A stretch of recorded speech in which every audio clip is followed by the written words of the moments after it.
नमस्कार विद्यार्थियों, एक बार फिर से आपके लिए लाइव क्लास।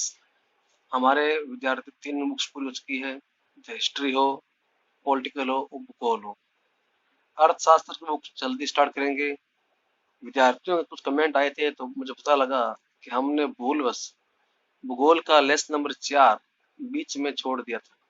मतलब हमने लेसन नंबर 4 करवाया नहीं, थर्ड सीधा 5वां करवा दिया। तो विद्यार्थियों आज करेंगे लेसन नंबर 4 भूगोल का। चलिए करते हैं स्टार्ट आज का लेसन नंबर 4। पहले सभी विद्यार्थियों को आज सावन के पहले सोमवार की शुभकामनाएं।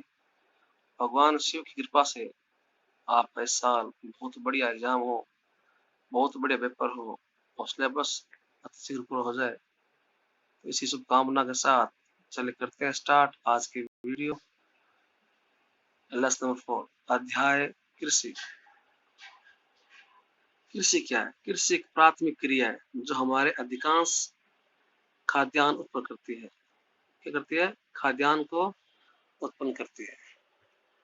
अब आती बात कृषि प्रक्रिया की। मतलब कृषि में क्या क्या काम होते हैं। पहला है जुताई। जुताई मीन्स खेत को जोतना, मिट्टी को भुरभुरा करना। भुरभुरा मतलब मिट्टी को कहते ना वो तोड़ देना है, मिट्टी को बारीक कर देना इस टाइप में। फिर बुआई मतलब बीज को बोना। फिर निराई मतलब खरपतवार निकालना। खरपतवार बोलते हैं ऐसे अनावश्यक पौधे जिनका कृषि कार्यों में कोई उपयोग नहीं है, इसलिए वो क्या करते हैं, फसलों को खराब करते हैं। तो खरपतवार को भी निकाला जाता है। सिंचाई मतलब फसलों को पानी देना।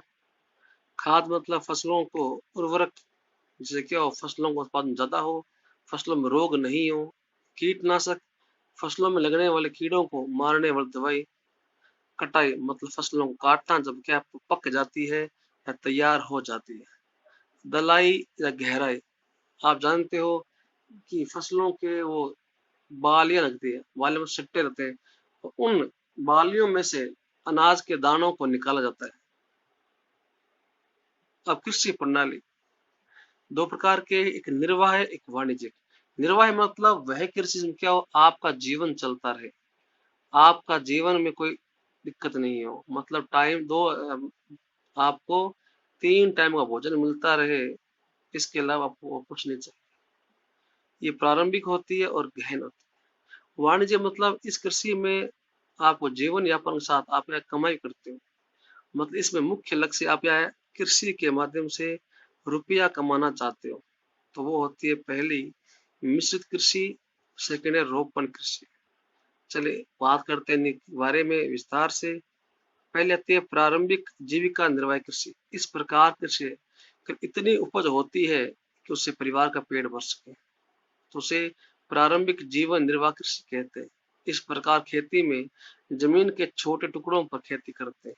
इसमें पुराने औजार होते हैं, परिवार या समाज के लोग ही आपकी सहायता करते हैं, और ये मुख्यतः मानसून पर मतलब बरसात पर डिपेंड करती है और जमीन आपकी कितनी उपजाऊ है उस पर डिपेंड करती है। इस प्रकार कृषि में किसी स्थान विशेष की मतलब जहां आप रहते हो उसी जलवायु के हिसाब से आप फसलों का चुनाव करते हो। मतलब वही फसल उगाते हो जो उस वातावरण में उग जाए। इसे कर्तन दहन कृषि कहते हैं। क्यों कहते हैं? ऐसा करने के लिए आप पहले जमीन के टुकड़े को वनस्पति काटते हैं, फिर जलाते हैं, फिर उसे जो राख बनती है उसे मिट्टी मिला देते हैं। उसके बाद उसमें फसल उगती है। कि जमीन टुकड़े पर 2-4 बार खेती करने के बाद उसे परती छोड़ देते हैं, मतलब खाली छोड़ते हैं। उसके बाद नई जमीन तलाश करते हैं। इसी बीच पहले वाली जमीन इतना टाइम मिल जाता है कि वे प्राकृतिक तरीके से नेचुरल अपनी उर्वर क्षमता को दोबारा हासिल कर लेते हैं। फिर गहन कृषि, ये किसी बड़े भूभाग पर होती है, ये सघन आबादी के लिए होती है, उसे गहन जीविका कृषि कहते हैं। इस पर कृषि में जैव रासायनिक खाद्यों का अधिक निवेश का और सिंचाई का इस्तेमाल होता है। अब गहन जीविका कृषि की समस्या क्या है? समस्या ये है, पहला परिवार। अब परिवार समस्या कैसे है? क्यों पीढ़ियां बढ़ने पर या परिवार के मेंबर बढ़ने पर जमीन का बंटवारा होता है। इससे जमीन क्या है, जमीन का आकार छोटा होता जाता है। छोटे आकार के भूखंड में जो फसलें होती है या पैदावार होती है वो अधिक नहीं होती। इसके फलस्वरूप किसानों को रोजगार की तलाश में अन्यत्र कहीं जाना पड़ता है। फिर है वाणिज्यिक कृषि। इस कृषि का मुख्य उद्देश्य पैदावार की बिक्री करनी होती है, तो उसे वाणिज्यिक कृषि कहते हैं। इस प्रकार कृषि में आधुनिक औजारों का, आधुनिक कृषि यंत्रों का प्रयोग करते हैं। इसमें अधिक पैदावार करने वाले बीज, रसायन, कीटनाशक, खरपतवार का नाशक का प्रयोग होता है। भारत में कृषि पंजाब, हरियाणा, यूपी और महाराष्ट्र में की जाती है।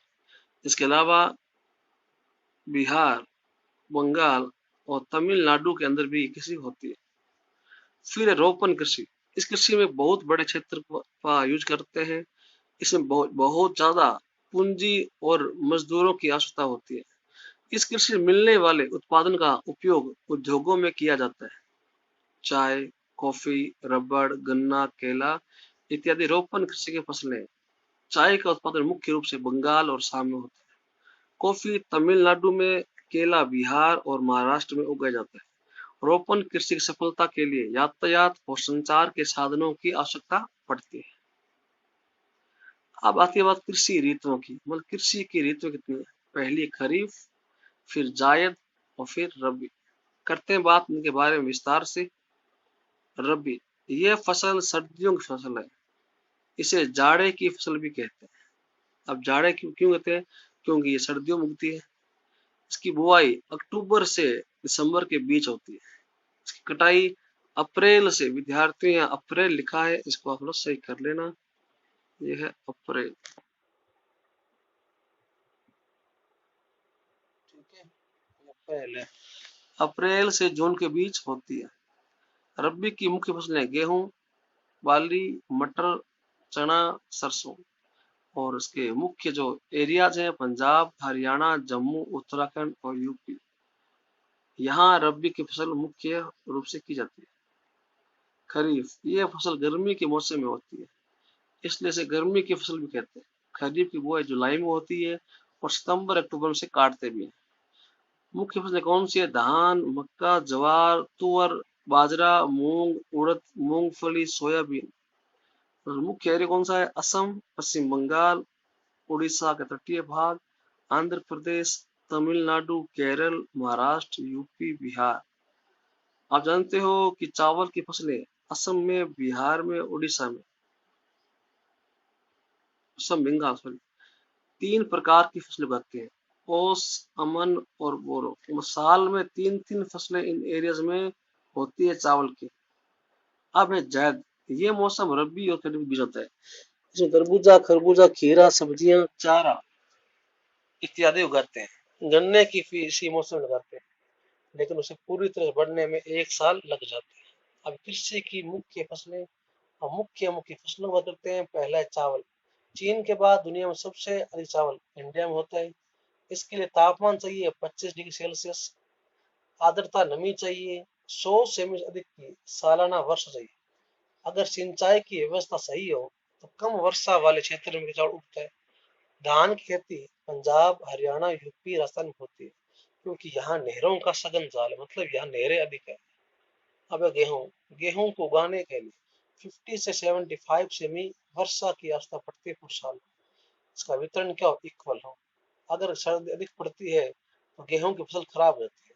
तो गेहूं के मुख्य क्षेत्र हैं यूपी के गंगा सतलुज मैदान, दक्षिण की काली मिट्टी वाले मैदान, पंजाब, हरियाणा, यूपी, बिहार, राजस्थान और एमपी। अब मोटे अनाज। मोटे अनाज में ज्वार, बाजरा, रागी। हालांकि मोटे अनाज है, लेकिन इनमें क्या है? पोषक तत्व अधिक होते हैं। पहला ज्वार। ज्वार का उत्पादन सबसे अधिक महाराष्ट्र में होता है। इसके अलावा कर्नाटक, आंध्र और एमपी के अंदर भी फसल होती है। इसे आर्द्र क्षेत्र में उगाते हैं, इसलिए उसे सिंचाई की आवश्यकता कम होती है या नहीं होती। बाजरा को बालू या पथरी या काली मिट्टी उगाते हैं। राजस्थान बाजरे का सबसे बड़ा उत्पादक खेती राजस्थान के अलावा यूपी, महाराष्ट्र, गुजरात और हरियाणा में भी होती है। रागी, ये शुष्क प्रदेशों में लाल, काली, बालू, दोमट, उथली काली मिट्टी उगती है। इसके उत्पादन में महाराष्ट्र नंबर 1 पर है। इसके बाद तमिलनाडु का नंबर आता है। मक्का, इसका इस्तेमाल खाद्यान्न में, खाने के अंदर भी होता है और पशुओं के चारे के रूप में होता है। मतलब दोनों रूप में उसका यूज होता है। पुरानी जलोढ़ मिट्टी में इसकी पैदावार अच्छी होती है। खेती के लिए 21 से 27 के बीच तापमान कर्नाटक, यूपी, बिहार, आंध्र प्रदेश और एमपी के अंदर इसकी मुख्य रूप से फसलें उगाई जाती है। दालें, भारत में दालों का सबसे बड़ा उत्पादक है भारत। इसके साथ भारत में सबसे ज्यादा दालें लगती भी है।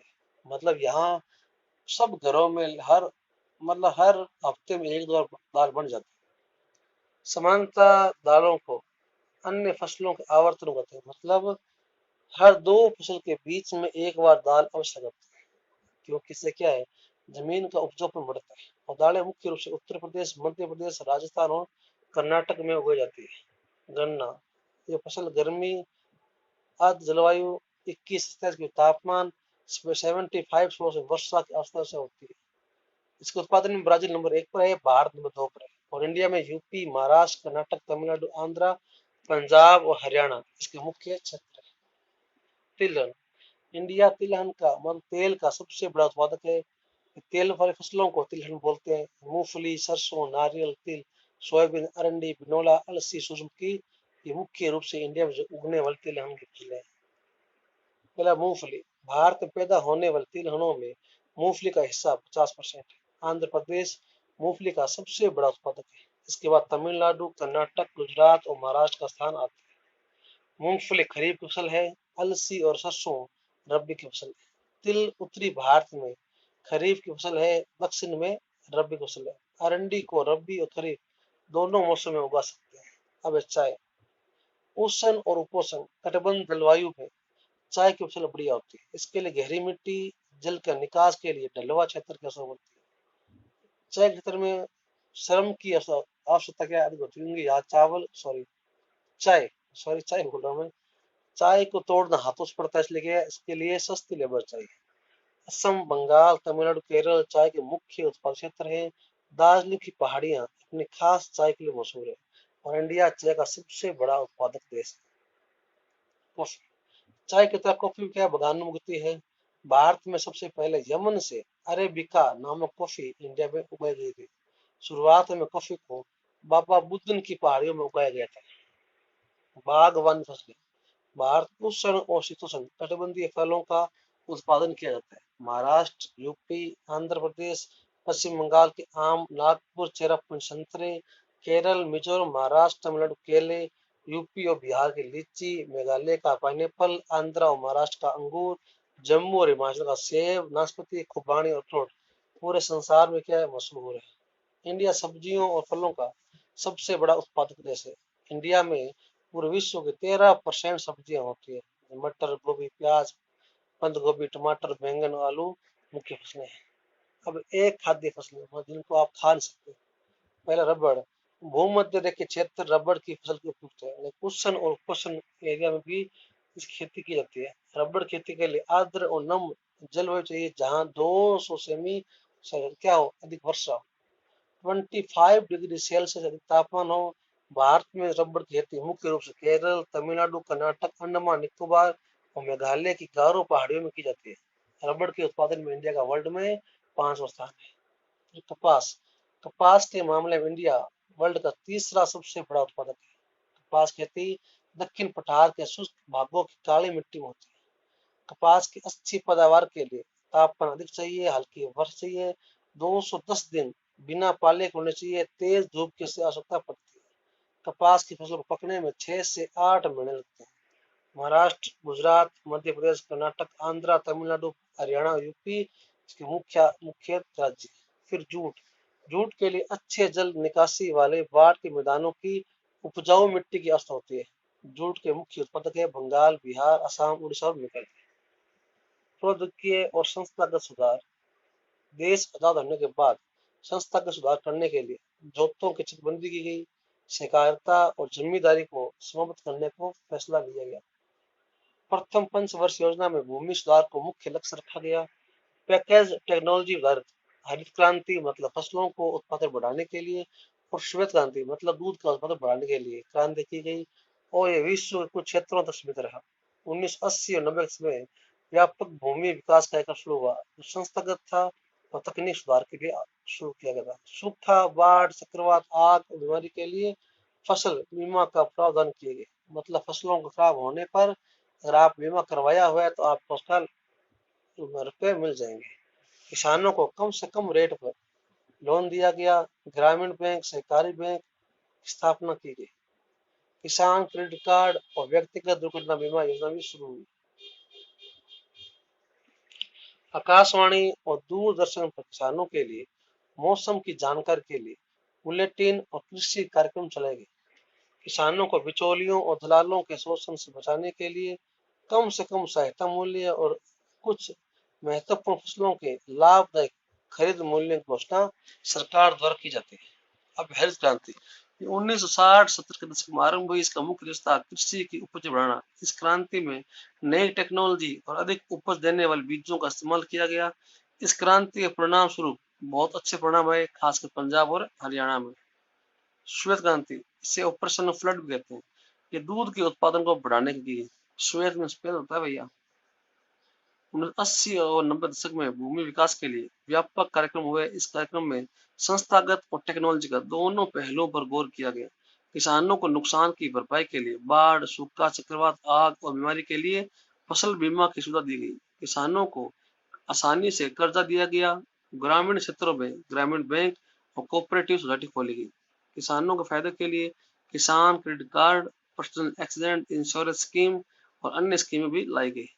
सरकारी टेलीचैनल और रेडियो पर कृषि संबंधी कार्यक्रम शुरू किए गए। मौसम की बुलेटिन भी शुरू की गई। सरकार न्यूनतम समर्थन मूल्य की घोषणा करती है और उस मूल्य पर सरकार किसानों से अनाज लेती है ताकि बिचौलियों के कूचक्र को तोड़ा जा सके। वर्तमान कंडीशन, वर्तमान में कृषि हालात अच्छे नहीं है। इस क्षेत्र में विकास बहुत कम हो रहा है। आयात शुल्क में कटौती के कारण यहाँ के किसानों को अंतर्राष्ट्रीय बाजार से टक्कर मिल रही है। कृषि में निवेश कम होता है, इससे रोजगार के नए अवसर नहीं बनते। सकल घरेलू उत्पाद में कृषि की भागीदारी लगातार 1951 के बाद से कम हो रही है। फिर भी कृषि आज भी कृषि सबसे ज्यादा रोजगार देने वाला क्षेत्र है। कृषि में होने वाली गिरावट बहुत ही भयानक हो सकती है। इसका परिणाम पूरी अर्थव्यवस्था पर पड़ सकता है। कृषि के आधुनिकीकरण के लिए सरकार लगातार काम कर रही है। भारत में कृषि सुधार के लिए भारतीय कृषि अनुसंधान परिषद ICAR की स्थापना की गई। कृषि विश्वविद्यालय बनाए गए। पशु चिकित्सा सेवा शुरू की गई। पशु प्रजनन केंद्र, बागवानी, मौसम विज्ञान क्षेत्र अनुसंधान किए गए और विकास पर ध्यान दिया गया। ग्रामीण क्षेत्र में आधारभूत ढांचे में सुधार के लिए सरकार बहुत सारे कदम उठा रही है। फिर कृषि का राष्ट्रीय अर्थव्यवस्था, रोजगार और उत्पादन में क्या योगदान है? पहला, सकल घरेलू उत्पाद में कृषि का बहुत बड़ा योगदान है। उस जनसंख्या के लिए योगदान है। कमाई के साधन को बढ़ाने योगदान है। भारत सरकार ने आधुनिकीकरण के लिए बहुत प्रयास किए। देखो विद्यार्थियों, ये सेम लाइन है, दो बार यहाँ टाइप हो चुकी है। तो मेरा ये मानना है कि आप एक लाइन काट दीजिए।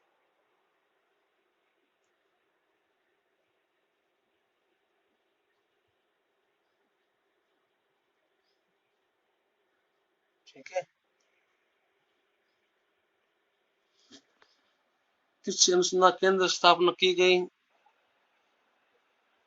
कृषि विश्वविद्यालय बनाए गए।